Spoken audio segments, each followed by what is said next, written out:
শুধু কথা বলা হয়নি বলে কত সম্পর্ক ভেঙে গেল, শুধু কথা বলা হয়নি বলে কত মানুষ আমাদের থেকে দূরে সরে গেল। এই কথাটা আসলে সত্যি।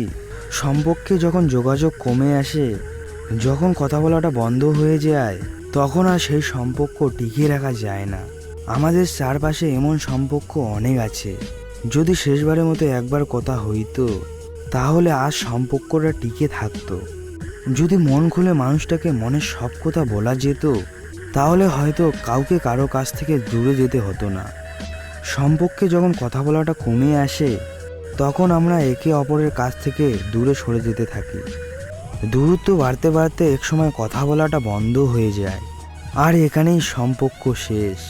এই সময় এইভাবেই অসংখ্য সম্পর্কের সমাপ্তি ঘটে, শুধু কথা বলা হয় না বলে। যে কোনো সম্পর্কে থাকো কথাটা অনেক জরুরি মানুষটাকে নিজের সব কথা বলার। মানুষ সব থেকে বেশি কষ্ট পায় যখন দেখবে প্রিয় মানুষটার কথা বলার আগ্রহ কমে গেছে।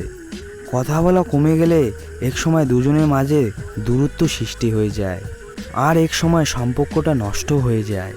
দূরত্ব নয়, গুরুত্ব বাঁচুক আমাদের সম্পর্কগুলোর মধ্যে, কথায় বাঁচুক আমাদের ভালোবাসা।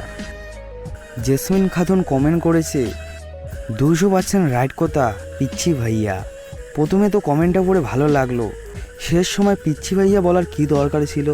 কমেন্টটা পড়ার পর আমার বুকটার একপাশে ধস করছিল। তো ভিডিওটা এইখানেই শেষ করছি। তো শোনা বন্ধুরা, আপনারাও কমেন্ট করো, পরবর্তী ভিডিওতে আপনাদের কমেন্টও উল্লেখ করব ইনশাআল্লাহ।